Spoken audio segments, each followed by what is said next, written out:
Look at the food on your plate. Maybe it's chicken. Maybe it's a steak. You know that taste. It's familiar. It's safe. But have you ever wondered, what would it taste like if we turned the clock back? Way back. I'm not talking about hundreds of years. I'm talking about 66 million years.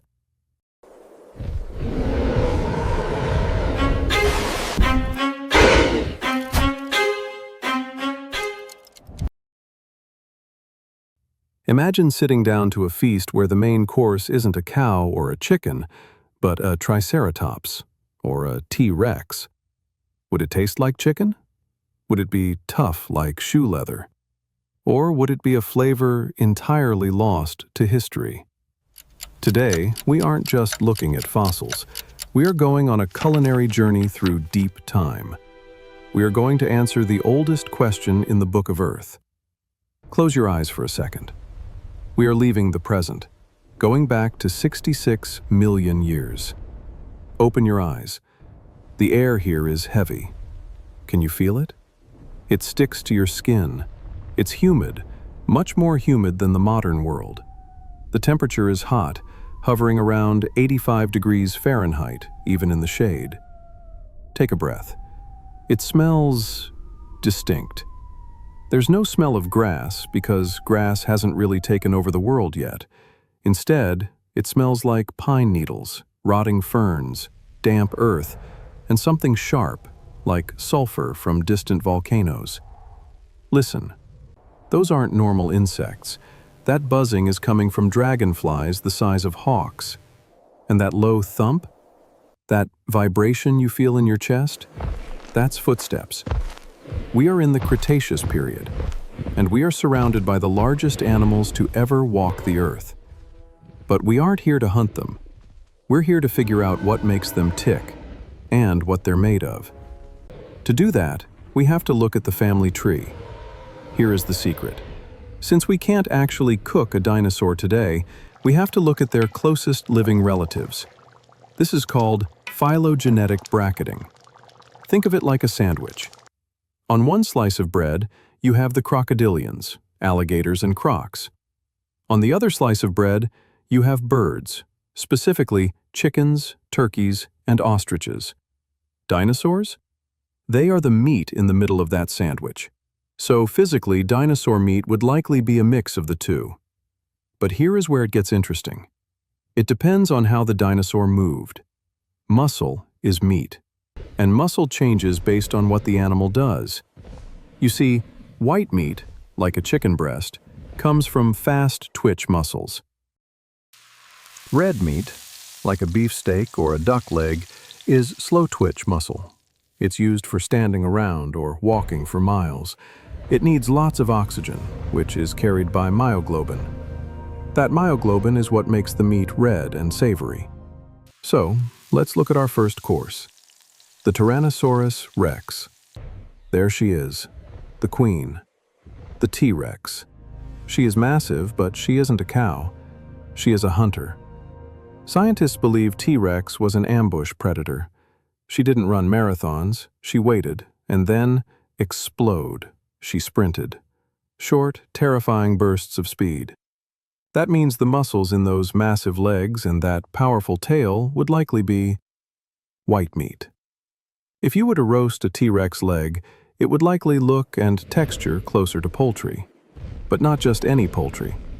Think of it like emu or ostrich. However, there's a catch. T-Rex was a carnivore. Carnivore meat is usually pungent. It tastes strong, sometimes oily, because of the fats they eat. So a T-Rex steak?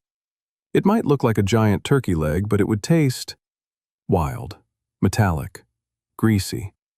Maybe a little like fish, as if they had been searching for leftover food near the water. So the steak wouldn't be the best meal on the menu. The main thing is, for real luxury dining and taste, we need to find a herbivore. Now, look over there. The sauropods, the long necks. These creatures are the size of buildings, and look at how they move. Slow, deliberate. They are constantly on their feet, fighting gravity, supporting tons of weight. That requires incredible endurance. Their muscles are flooded with blood and oxygen. This is red meat. If you cut into a brachiosaurus, you are looking at something closer to beef, or maybe whale meat. Deep, dark red. Because they are so huge, they would have massive deposits of fat to store energy.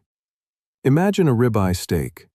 It would be incredibly savory, rich, high in iron.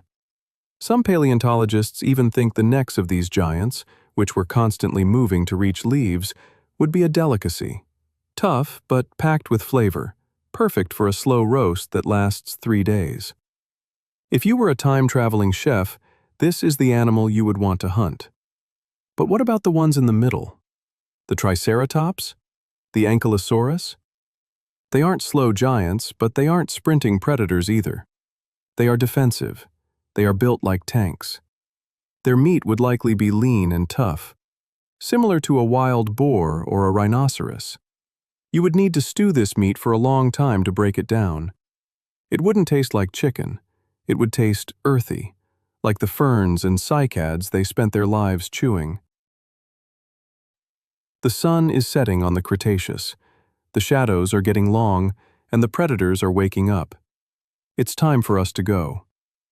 Now we're back to the present. The next time you sit down to eat a chicken wing, take a good look at it. You are looking at a dinosaur. Birds aren't just related to dinosaurs, they are the last surviving lineage of dinosaurs. Evolution changed the packaging, shrunk the size, and gave them feathers. But the recipe is 66 million years old. You've been eating dinosaurs your whole life. You just didn't know it.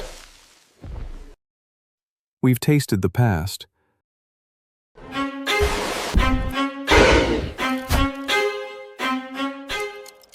But there are plenty of other mysteries hiding in the timeline.